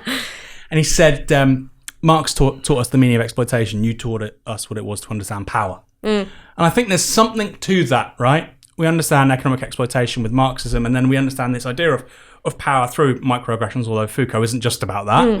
And that's a uniquely 20th century discovery, right? That power operates through a number of matrices and actually runs right through all of us. And we can all do bad stuff for quite structural reasons to do with power. So I think it's a useful insight. But then I think the left in the 2010s, but really the post-Cold War left, but I think the left in the 2010s, it's notable precisely because there's an economic downturn. There should be a massive scaling of the left. There was to some extent, Sanders, Corbyn and so on. But a big part of the left was still obsessed with the kind of Foucauldian point and forgot the Marxist one. So like you're talking about power structure and microaggressions, but you're not talking about quite elementary things like exploitation. And this woman in the morning needs to get a bus for 2.5 hours to go to work on a minimum wage job. That's kind of more important. It's focusing on what's close rather than what's strategic. Yeah. So if what's close to me is my experience in the seminar room, or my experience in this particular activist space, or my experience in human resources, then that becomes the focus of my political energy and not what is necessarily strategic. And this is where, like, to me, like Lola Olufemi's work on imagination, like imagining otherwise, is so like important, because it's like, so long as we focus on what feels immediately pragmatically possible or within our control at this moment, and that we are closing off the imagination of what could be, the unlocked abundance of liberation. And it's like, we do ourselves a disservice, right? And I think that reviving, and to an extent, when Corbynism was sort of like the vehicle that a lot of people were using, by nature of an electoral system, you have to put hems in on that imagination, because you've got to translate things into policy, right? That is really, a policy that can be actioned in, one nation state kind of thing. But in a sense, like that returning to the imagination is like a really, and this is where, obviously art and things like this, and the allowance of contradiction, the allowance of uncertainty to be like an exciting space, not just a scary space, becomes like really important in our politics, Well, it's like that point you were making earlier about social media and personalization. So the fact that we have these personalized feeds, which can curtail our imaginations, but it also then encourages us to do what's close rather than what's strategic, and to turn away from the imagination, because you have to react to what's there. Oh God, yeah. Right? It is an economy of reaction, and if you're not reacting on Twitter, who are you? You're nobody, right? Or your silence is deafening. Your silence is deafening. Oh, that's my favorite one. I'm just like, I just don't want to talk. Yeah. What were you going to say? It was interesting for me. What was really interesting, I have to say, was that it really pressed home something I've been thinking about since Harry and the release of his book, This Man's Strategy. When you say Harry, you're on first name terms with Prince Harry. Prince Harry, the brother to the future king of the United Kingdom and its crown territories. Because I thought, wow, in a cultural sense, we really are becoming the 51st state, right? And I mean this this is not like a throwaway comment. People from the United States are saying that you in the United Kingdom, when this thing has happened, can't use these words, as if we were members of the same political, social community, and that's often been boundaried by nation states, right? Now, agree or disagree, wherever you fall on that conversation, that wasn't possible 20, 25 years ago. It wasn't possible. Just like Prince Harry, with his book being so successful, biggest selling non-fiction book in history, was not possible 20, 25 years ago, because he's got the BBC and the tabloid press against him. That would have killed him 25 years ago. But guess what? He's got Netflix and Spotify. Fuck you, right? That monsters the BBC and the Daily Mail in the 21st century. And I think, we're moving away from a distinctly British public sphere. Again, like it or not, there are very many bad aspects to that. I think the majority of them are actually quite negative. We're moving towards an Anglophone hybrid cultural media sphere. I think that's quite obvious now, where, people under 30 are more likely to get their news from, or even under 40 really, from Facebook, TikTok, than they are from the BBC. They're more likely to get it from an American influencer than they are from, the 6 o'clock news. And I think for me, this was like a snapshot of that. It isn't usual for people in a bigger country to say to people in a smaller country, when you share the same language, don't use those words. It generally isn't a thing, because why would they care? Like, it's a smaller place. But of course, with social media, you have this shared space where it's basically flattened as the same thing, right? It might as well be an American in the same state saying it. And that was the response that was elicited. So that's the first point. It really showed to me the flattening of an Anglophone sort of cultural media sphere. I think there is a genuine possibility that we become really an appendage of the United States just because of changing media consumption habits. And that has some really good things to it, right? I'm not saying it's all bad. I find it genuinely funny watching right-wing journalists flip out at the fact that the New York Times now publishes British writers, and they find a British audience in a way that, again, wasn't possible 20 years ago. The New York Times now, I think, it's getting more minutes, not hits, but more minutes in the UK than like certain legacy UK outlets. I can't remember which particular sites, but like The Express, I think the NYT is above it in terms of actual minutes spent by UK nationals in the UK. So that wasn't happening 25 years ago. If you want to know what the New York Times thought, you had to go and buy a paper in London the day after publication. But what's so interesting about this is that I do think it's more culturally influential for the left, by which I mean left of centre, including liberals and centrists and blah, blah, blah, than it is for the right. And I'll give you a concrete example of this because it happened just the weekend that's gone, is the Turning Point UK/GB News protest outside the pub in South London because there was a all ages drag brunch being hosted there. And at their most populous, the anti-drag protesters managed about 30 individuals, and most of them had cameras. They were kind of there for content. And you had kind of fluctuating between 300 and 1,000 I don't want to say pro-drag protesters, but like anti-drag protesters. And what the far right in the UK have been trying to do is take what has been an astonishingly successful moral panic from the United States, which is monstering gay and gender non-conforming and trans people as paedophiles and just import it one for one over here. And before you had this attempted protest, we should say, outside this pub, you had some far-right protesters try it at a drag queen story hour. Now, if you were the drag queen in question, that must have been very, very frightening. And I'm not trying to downplay the experience of the intimidation at all. But when you compare it to hundreds and sometimes thousands of Proud Boys descending on a city armed with guns and hammers, when you think about the way in which it's been picked up by right-wing legislators at both the state and congressional level, when you think about the amount of airtime it's getting on something like Tucker Carlson, which is the most news program in the United States, totally different. So I think that there is a influence culturally from the American left and the way in which racial politics are playing out in America on the British left in a way that the right aren't quite making it happen for themselves. Can I quickly respond to that? Because I wouldn't even say it's the left. I'd say it's US liberals. And I don't mean that in like a denigratory way.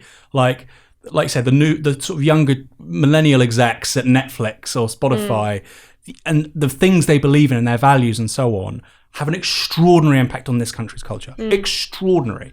And it's not necessarily left wing. I think the guiding star here is social liberalism. No problem with that, right? I am a social liberal. It's the economic liberalism I'm not a fan of, but it's important to say that they're not talking about that. So I think the thing that's really driving it is social liberalism by liberals, and they're called coastal elites by people like Tucker Carlson. It's broadly correct, right? Those are the people that drive this kind of content. And in terms of what you were saying with the right, I suppose confirming the hypothesis is the fact that the far right in this country now take their lead from the US, right? The point is it's not popular. A few sort of initial thoughts on that. Firstly, I'd imagine the audience of GB News, which primetime viewing overtook Sky in December, they're both quite small, right, compared to the BBC, is more economically left-wing than Fox News.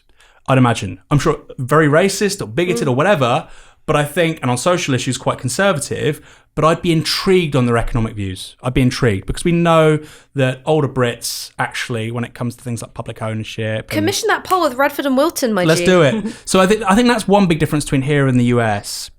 And then secondly, obviously the state of the media. So I think in this country, I wrote a piece about it just this week.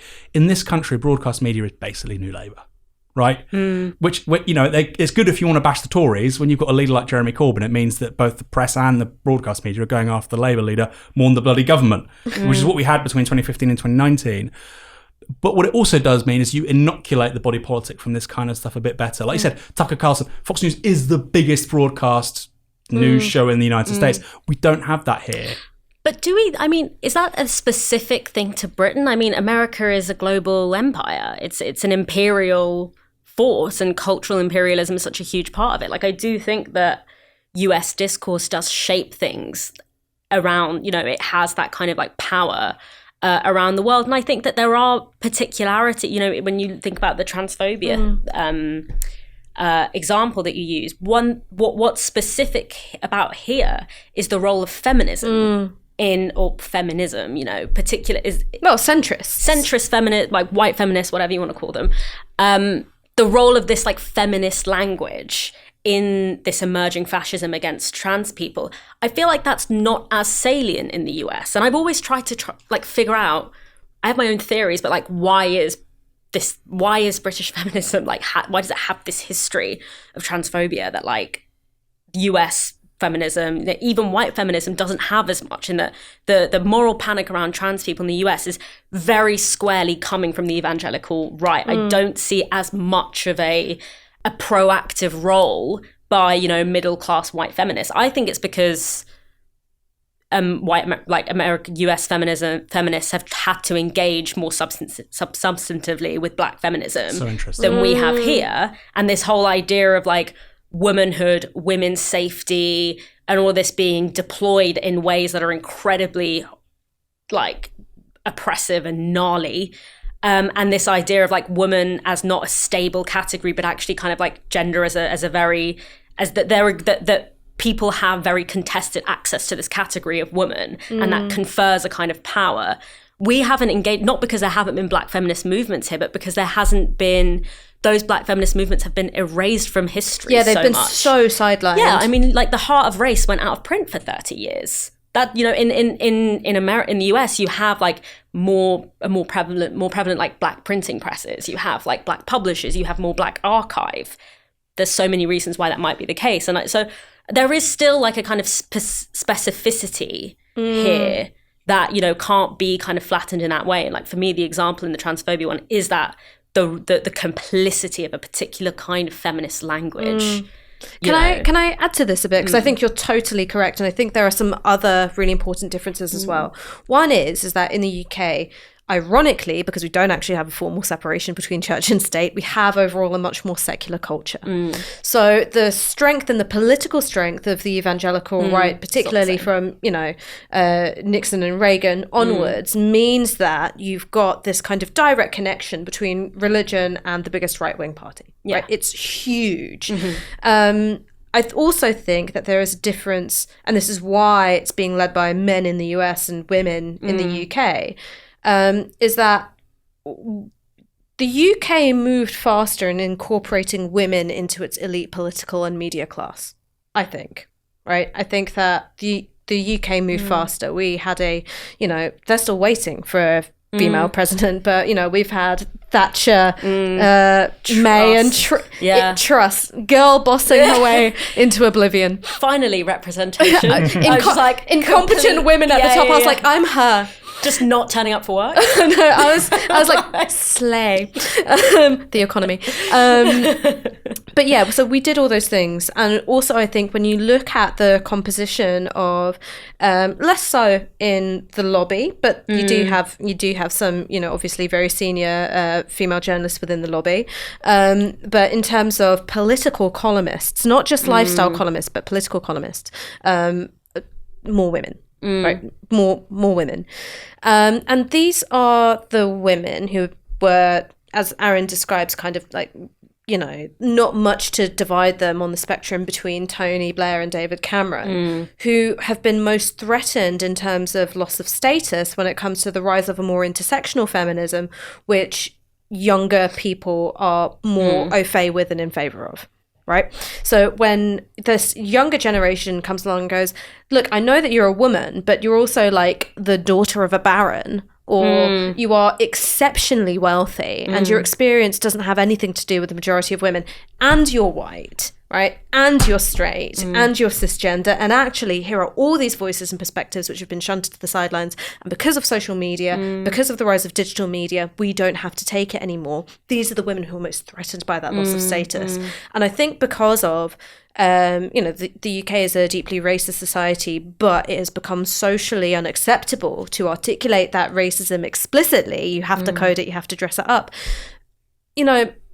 I almost feel sad for trans women. It's like, oh, you're really taking the bullet that was meant for us. These columnists at the Times or the Observer, they can't say what they want to say, which is it's these, noisy and disruptive black and brown women. And there is a, more marginalized, socially excluded group of people that I can pick on. Yeah. That's why they've done it. Whereas in the States, it's all about the restoration of male power and male status and protecting your family and protecting your children and being armed and being a good dad.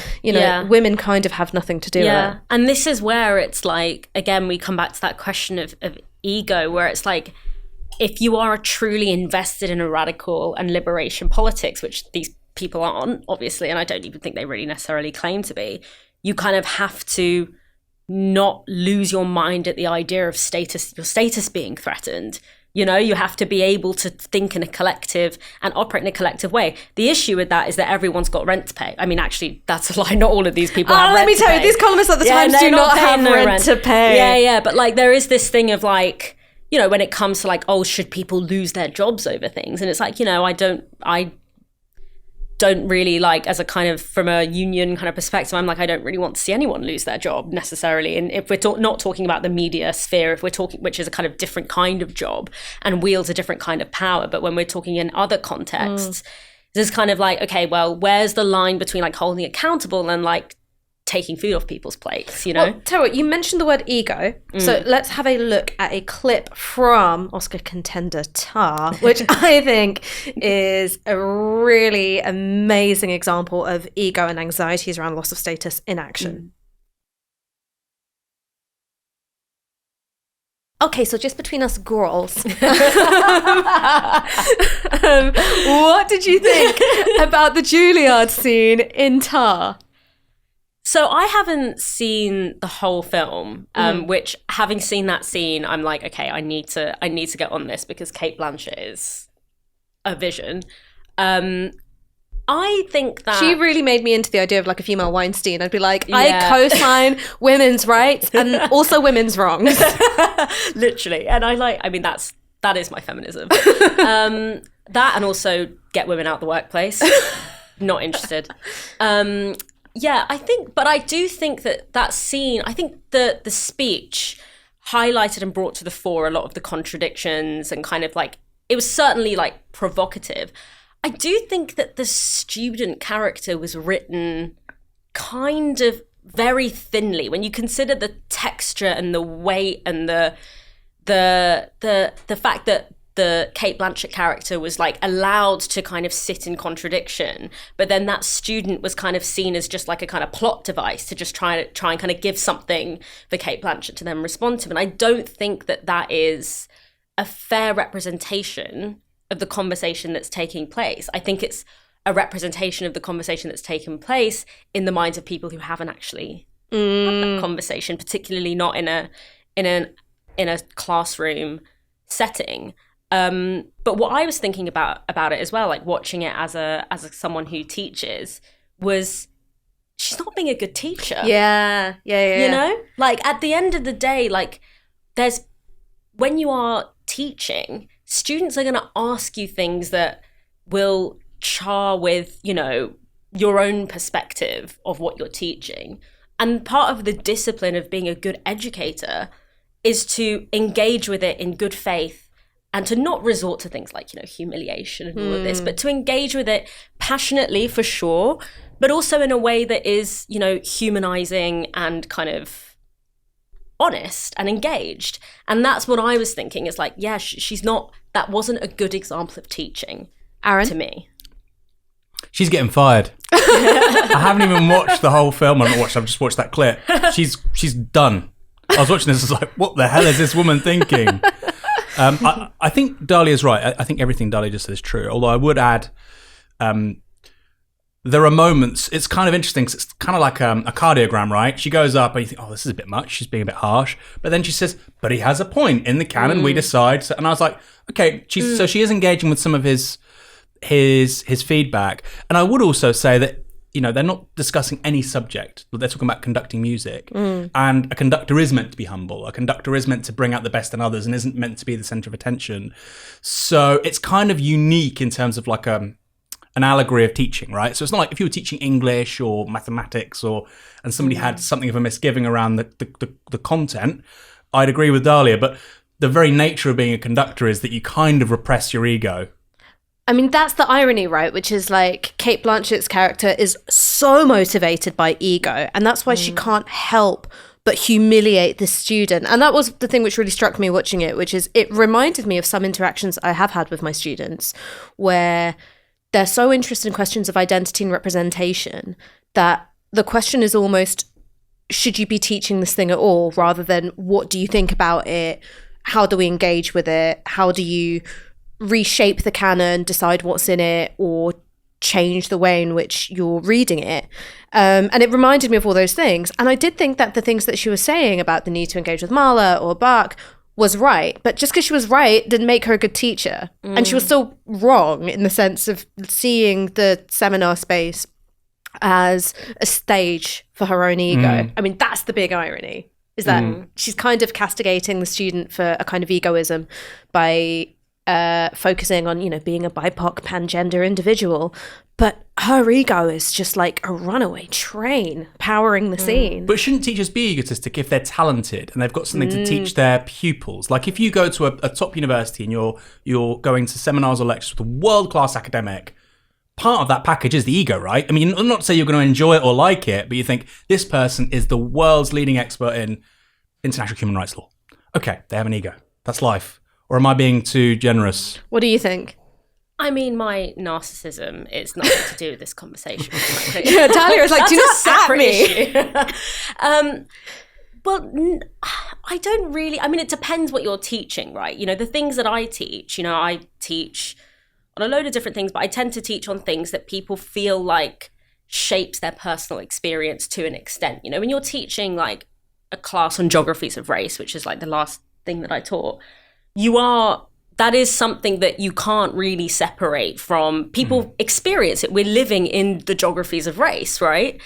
And so what I try and do in those kind of settings is I try to be quite open and quite kind of like engaging with people, what people are bringing into the classroom, you know, from the world in which they come. What I do at the beginning is I try to set some ground rules, and I try to set some ground rules of How does that go? It really goes fine. The two main ground rules I set is like the core assumption of this class is that race and racialization shapes the modern world in different ways. If you don't agree with that basic assumption, this classroom is going to be frustrating to you, and it's not. That is a conversation for a different classroom. So that's the one assumption that we're all going to kind of like build on.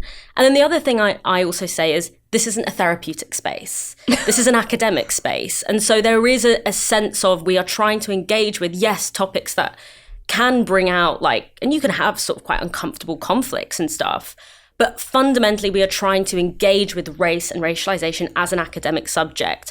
Working out kind of like personal trauma is something you shouldn't do in a room with a bunch of people you just met. That's something you do with people that you trust and have friends, you know, who are your friends, who are your therapist or whatever. Or in different kinds of spaces. And in my experience, students have been pretty receptive to that. And obviously you can't draw these really strong boundaries around like what is academic and what's personal. You know, that is always going to be blurred. But I try to kind of say, you know, this is what we're kind of trying to do. And in my experience, that works quite well. But because people are coming from, you know, when I teach, particularly students coming from other countries, they have very different conceptions and ideas and contributions on the question of race that I'm genuinely not aware of. And that brings something into the classroom that you should make space for, I think, as an educator. But I don't know much about conducting, so I can't really speak to that. But like, I know a lot about ego. I mean, just like to kind of return to this question of ego, and I think you raise a really good point about allowing yourself as an educator to learn from your students, because they're going to bring things that you don't know. You don't have a monopoly on knowledge. But my third year of doing English literature at UCL, my tutor, so that meant you got one-on-one time with them every 2 weeks. They graded your essays.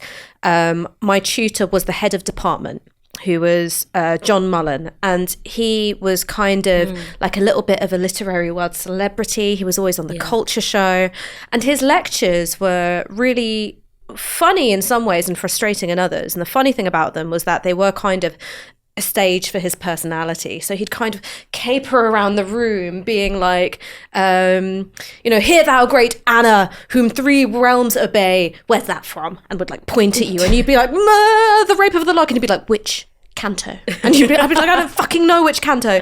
He'd sort of like tell these stories about his really posh children, being like, oh, and when I've gone away for the weekend, I'll come back and I'll go, Bambini, Bambini. And they'll say, Papa, have you brought us any pain au chocolat? And I was like, oh my God, your children are so fucking posh. So he only had 2 tutees that year. One was me, one was someone else. And the minute I saw his name as my tutor, I was like, oh my God, this has got to go so badly, because we had really different approaches to how we like to look at literature. So I really like to be super theory heavy and bringing in a lot of politics in a way which, now looking back on, I treated literary texts as, either representing a point of view or not. And I think that was definitely a bit clunky, to the extent that the first essay which I wrote, which was about the taming of the shrew, I'd like used some Judith Butler, and all he wrote next to that paragraph was, ugh. And so like, there's no denying that this man had a careening ego, right? This ego was like, a bird trapped in a room crashing around. Like, it was there. But the thing that it forced me to do was go, okay, I've got to actually engage with text in a different way, because otherwise you just won't recognize it. And I think that his lack of recognition of theory was really limiting. The fact that he didn't think that questions of race and gender were that important was super duper limiting. But it forced me to become like quite a technical analyst of text, which has since then served me so well. So even though like at the time I hated it, I now look back on it and go, your ego kind of did something good for me. I mean, also, it's important to say that we make allowances for hugely talented people, right? So if you have a lecturer or a footballer or a writer or an actor, and they are a narcissist, if they're exceptional at their job, we say, okay, I think this is only a problem when the person is substandard. So I've not watched the rest of the film, but if Cate Blanchett is, one of the best in her field, like... She is. Generally, people make allowances for it, right? So, and that's just the reality of the situation. I think where the problem stands out, particularly with teaching. I mean, look, imagine where did Hegel teach? University of Vienna? Imagine you're going to his sort of, phenomenology lectures in the early 19th century, and then somebody's going, oh, God, this guy's got such an ego. Well, you know what? We're still talking about him 200 years later, so it's probably deserved. So I think you've got to have a bit of slack with that. I mean, what do you make of that?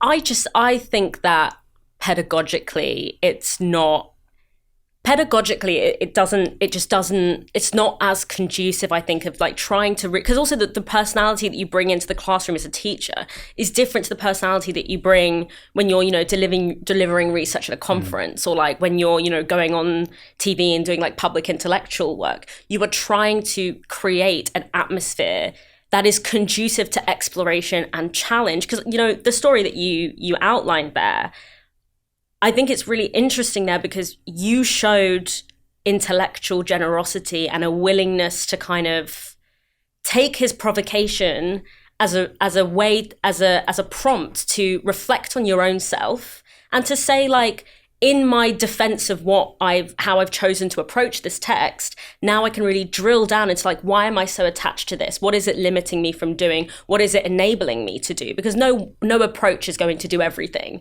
and sort of having, you took that and was like, let me have some critical distance from this. He didn't give you that. And I think, maybe he did, but from the story that you've said, it sounds like he was just kind of like, this isn't interesting to me. This doesn't feel relevant to me. So, I'm kind of, and that's what the irony there is, that I feel like that's what we're always accused of doing, is we're always accused of being unwilling to engage with viewpoints that are different to us, that we, that we have reactive responses to things, that we don't think that if something directly relates to our identity, that it shouldn't be of interest to us. I feel like I experience that much more at the hands of kind of the old guard than I do at the hands. You and I engage with like white culture every day. I know everything about white women's hair routines. Do they know anything about mine? No. So like, and that kind of like, we make space for the knowledge of other in a way that I don't always feel that the kind of the key people that are driving a lot of this discourse themselves never see. They never think that should be part of their intellectual journey. I totally hear that. And maybe to be a dreadful centrist and like sit in between these two positions, I think where my disquiet comes from is going, well, if everything was shaped around me as I was at 21, I probably wouldn't have learned so much. And I think it's that very fact that, no, he didn't give me that space to come and meet him. I had to kind of like force my way in by being like, I know what a zeugma is. And it was because he was in the position of power. He was the one who knew more than me, right? As a professor of English literature, that it forced me to grow. I didn't grow because he was kind to me. I grew because he was unkind to me. And like I said, I hated it at the time. And I wouldn't want to be like that to my students, but I can only reflect on my own experience and go, I wonder if by calling all acts of intellectual unkindness harm or abuse adjacent in some way, you close down the room for some of those experiences where you go like, I was in a difficult situation one way or another, and it kind of brought out the best in me. Yeah, no, I think I don't think that you can argue that it's like abusive. I think what I would say is I feel like you as an intellectual would gain from doing more than just saying ugh when you see the name Judith Butler. Like, engage with me, tell me why. Don't just say like this I did ask why. Nonsense identity politics. Judith Butler is not small. This is not small fry. I did ask why, and you know what he said? He went, I just think she's a dreadful harridan. Like, it was just go by. I don't like it was really unprofessional. And I think because I knew I wasn't gonna be able to prove my worth by arguing about Judith Butler, I had to prove my worth doing something else. No, you know what I mean? Like, you're a teacher. Teach me why Judith Butler is bad. I mean, I might disagree with you, but like that's the point. Dreadful harridan. It's just like it's literally guttural, like it's an animal noise. Quickly on what Dalia said as well, like. It's something I encounter all the time when you talk to people on the right, conservatives, particularly older men, let's be honest. And they'll say, the young don't know anything about this nation's history. They've forgotten it all. And I think, mate, first of all, I'm actually interested in biographies of people like Nelson, Wellington, because, look, Britain was the central imperial power in the history of our species for several centuries. Kind of important. I know all that. I don't know all of it. I know a fair bit of it, probably more than some of these people do. Interesting, the other day, I saw a guy tweeting about a Muslim praying at a cenotaph in Bristol, saying like, this is a provocation. I'm sure he doesn't know that around 1 million Muslims fought for the British Empire in the Second World War. But anyway, park that. And I'm thinking, well, I know about all that stuff, but I also know about Britain's role in getting rid of Mossadegh in the 1950s. I'm also familiar with Chartist histories or, the abolitionist movement in the 19th century. Like, why aren't you? And I think it's a really important point that Dalia makes is actually the very people claiming that others are ignorant, unread, unsteeped in Uncurious. history, incurious. Exactly.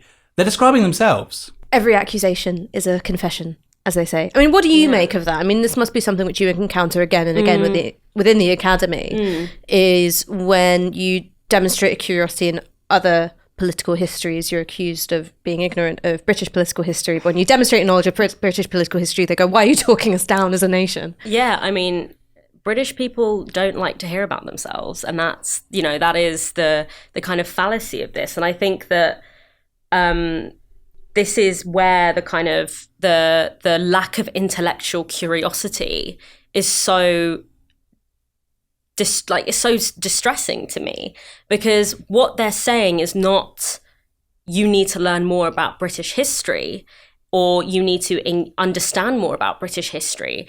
That what they're saying is that you need to fall in line with a very particular ahistorical understanding of British exceptionalism. And that actually when you bring to the forefront some of these histories that are challenging to Britain's idea of itself, that there is a great intolerance to that and a great lack of curiosity to that.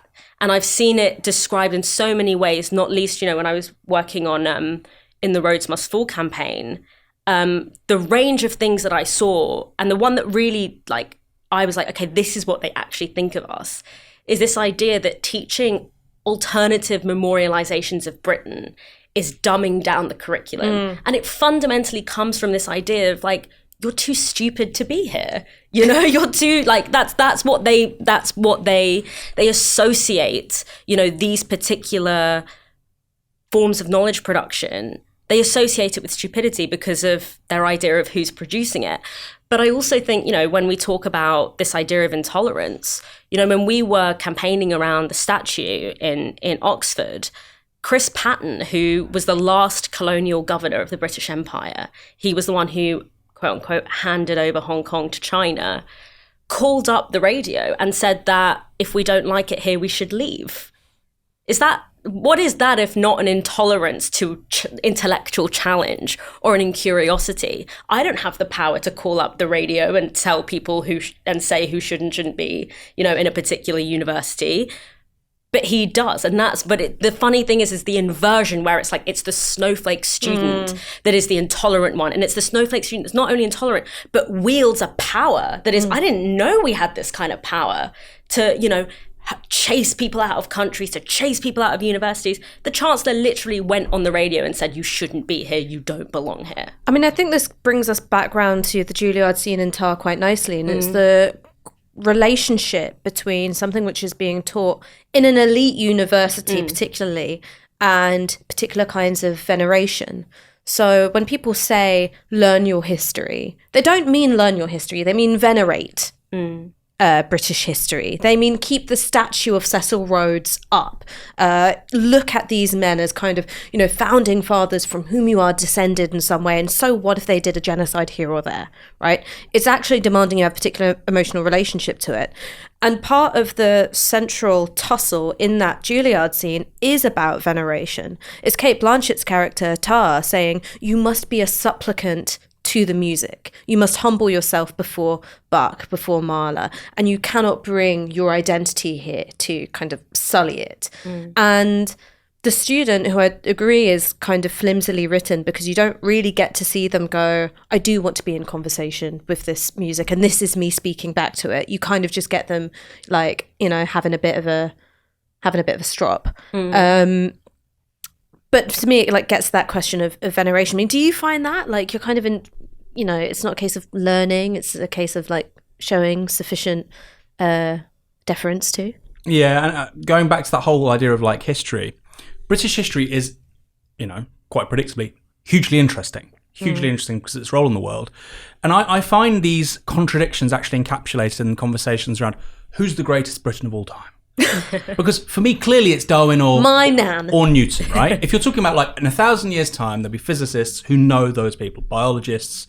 If there is an alien civilization and there are generalizable rules of the universe, they'll say, wow, this species sussed it out and these two individuals played a role. Now, they're both white British men. I'm not asking you to say Octavia Butler is the most important author in the world, or that, some obscure 19th century mixed heritage abolitionist is actually the most important person in British history.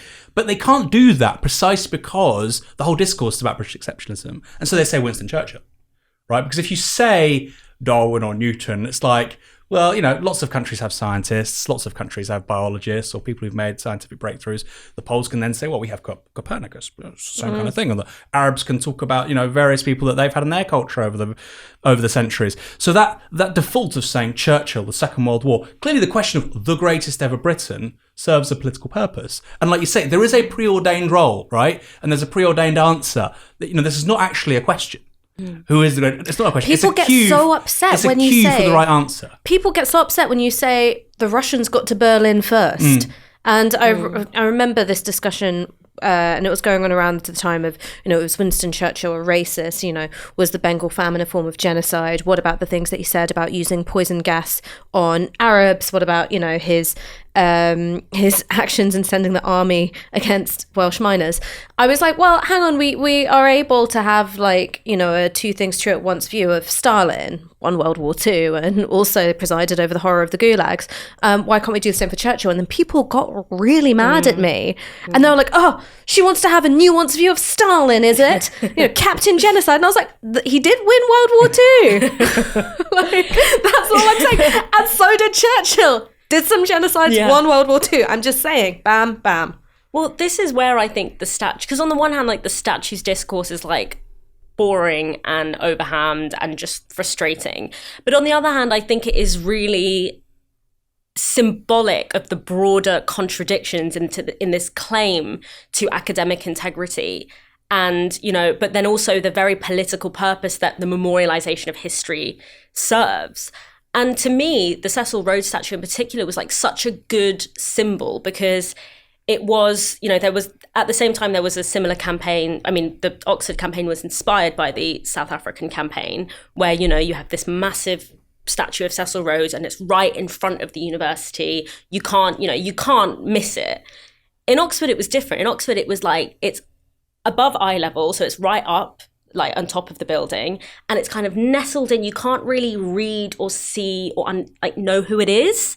It's kind of, it's in the edifice of the building in a way that is like, on the one hand, invisible. You can walk past that building every day and not notice it. You can't see, you can't read who it is.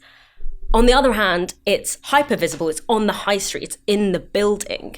And to me, that is kind of like how the legacies of empire are engaged with in this country, and that they're hyper visible, and that like every single fucking brick, especially in this city, in London, was built on empire. And yet like the naming of it is considered so provocative that it requires like expulsion. You know, there's like this need to like expel the person whose name, even just naming the existence of empire as like a shaping force of British history and also world history. And the interesting thing is that Cecil Rhodes sits on the front of that building. Cecil Rhodes was barely mentioned in those classrooms. It's barely engaged with in those classrooms. The vast majority of people have never heard of this man because his legacy is an uncomfortable one, you know? And that Aaron, naming I can see and you are making visible. chomping. I'm not chomping. You know, I've often sort of asked myself, where does the cultural memory for all this stuff come from? Because it's clearly so intrinsic to the British, let's be honest, the English ruling class. And as I get older, I sort of think, you know, maybe Oliver Cromwell? Because you had somebody seize political power, they literally melted the crown jewels, got rid of the monarchy, beheaded the king, and they cancelled Christmas. And like to this day, they literally cancelled Christmas, right? It wasn't like a Sun scare story. And to this day, we have annual scare stories about ideologues trying to cancel Christmas. And I think maybe this has been going on for several hundred years. Yeah, and it's just like, and it's such a deep, profound part of the psyche of the English aristocracy, the English ruling class, which none of us have any idea about because we don't go to their schools, we don't go to their members' clubs. This is just a hypothesis here. But that is like, it's part of the sociocultural DNA for them. This is what happens when somebody with ideas takes power. They end up, a dictator. They end up cancelling Christmas. They melt the crown jewels, and they besmirch the country. They sink it into anarchy. And of course, then we have the return of sane governance with the Glorious Revolution. And this is what all of these guys were taught well into the 1960s. They'll say that. A key part of the British myth and British exceptionalism is the Glorious Revolution, which is basically a restoration of aristocratic rule. No. So the Glorious Revolution was something else. Yeah, well, it's after... The restoration is the restoration. Well, there's Charles II, then there's James. It's kind of all the same thing, right? You're broadly correct. It's within several... But the point is, it's the same century. It's within several decades of one another. The story of Queen Mary, by the way... Sorry, Queen Anne. Is it Queen Anne? Who couldn't bear a child, so we have William. That's for another day. I think she had 17 children. All of them die in childhood. One reaches the age of 10. This is the heir to the throne, and then he dies. Anyway. That's the great thing about the movie The Favourite here. I mean, I'm not just going to go on and on about Oscar contenders, except I am. The Favourite, okay. A brilliant film about Queen Anne and her relationship with Sarah Churchill. And one of the things I love most about it is that it doesn't try and make the aristocracy of the time aesthetic and relatable, because that's the thing, when you see Keira Knightley in a powdered wig and she's kind of like... It's like fundamentally disgusting. But it's just it's like, oh, you're trying to be beautiful to modern standards. Whereas in The Favourite, it's just these guys are fucking weird. They're racing lobsters. That's what they do with their time. The Prime Minister sits there racing lobsters, and there's this amazing scene where there's some chamber music or something like that. So it's all like, ooh, and it's just someone saying the word music over and over again. And I was like, oh, this is really funny. And this just like gets right to the heart of the weirdness of the aristocracy. And I think that if you want to think about the way in which that particular century, from the Restoration to the Glorious Revolution, plays into our contemporary culture, I think one is that we always have this need to go, the aristocrats are human. The aristocracy are human and they're just like us. Yeah, exactly. Whereas, of course, the great observation of Oliver Cromwell and of, Robespierre and Danton is, well, they are like us insofar as they can die. Yeah. But other than that, we have no shared interests. Yeah, I think that the thing about like the kind of the ways in which this desire to protect the legacies of particular, especially because the way that history is taught and understood, it's almost as if like statues are a reductive way of learning about history, because it's like great men, or great women or whatever, like ossified into this like particular sort of like representation of themselves in a way that is implicitly glorifying, right? And it doesn't allow for much nuance. But like what I think's really important is that the desire to protect that legacy is about a desire to protect a particular power structure that is still in play, right? One thing that I hate bringing it always back to Rosemore's Fall, because it really wasn't that interesting a campaign. It just became interesting because everyone lost their mind over it. One thing that I found really interesting in that campaign was initially, before the tabloids got hold of the story, Oriel College, which is the college that has the statue, said, we'll do a consultation process. So we'll do a consultation process with academics, with students, and with people in the local community to decide what we should do with this statue. That seems like a reasonable thing to do, right? That's democracy. Yeah, I get, we'll field opinions and think about what we should do, whatever. The process got pulled when the tabloids reported on it, and current donors to Oriel College wrote letters threatening to withdraw their funding and threatening to remove Oriel College from their will. And there was this fantastic line in this letter that some anonymous donor wrote, probably an arms dealer or something. And he said, because let's not forget, Cecil Rhodes was a donor of Oriel College. That's why his statue's there. He gave the donation on the condition that a statue would be built of him. He bought the soul of the university. And there was this line in one of these letters that was written by these donors and said, "Is this how you treat your donors?" He saw him. You have to kill people, sure. He saw himself. I presume it's a he. It could be, a girl boss. They saw themselves in the tradition of Cecil Rhodes. And, given that this person is probably like an oil baron or like a arms dealer, they are correct. And there's this sense of like, but this university is where I go to launder my reputation, and not just my personal reputation, but the reputation of the system that I benefit from. And the idea of that being challenged is seen as a present threat. And I only wish it actually was, because it really wasn't. It was liberal as hell, but Aaron. I think this is something as you get older that a lot of people come to terms with their like mortality, and they start asking that question, actually, how will I be remembered? And they see things like Rose Must Fall. And I think it did probe that question quite sharply, for a big cohort of people who, let's be honest, are really powerful in the country's media political structures, older white men over 60. And all of a sudden it's like, well, if they're doing this now, what will be the case in 50 to 60 years' time? And I look at these people as kind of victims of the 20th century in a way, because they have no political cause. They never really thought about, well, how will I be remembered? Because that late capitalism and the kind of the temporality it enshrines is about the now. Nothing changes. Ideology is over. Well, first of all, it's back. And if it comes back in a serious way, both right and left, which I think is what's happening, then yes, you're going to be remembered in quite specific and probably quite uncharitable ways. And I think that's something that many of them worry about. You know, I had the misfortune. I did a TV gig with Kelvin MacKenzie once. How was that? Charming is not the right word. He's perfectly affable, but within 30 seconds you can see he's a complete scumbag. Because he's just making jokes, you know. So an assistant would say, "Oh, you want something like this?" And he'd say, "Oh, well, you won't be here next week, will you?" Saying stuff like that, and it's a joke, but you can see he's got a really nasty edge to him. And I was just watching him for a couple of minutes, and I just thought, how do you think you're going to be remembered by people? Not like your best mate, like by the generation that comes after you. When you pass away, how do you think history is going to document you and your deeds and your personality, your character? It ain't going to be good. And I think that is something that this whole conversation around Rose Must Fall and decolonizing the curriculum or whatever, I think that is how it's relevant to these people in a very immediate, visceral, personal way. In the grand tradition of Jerry Springer, may I get your final thoughts? Aaron, you begin.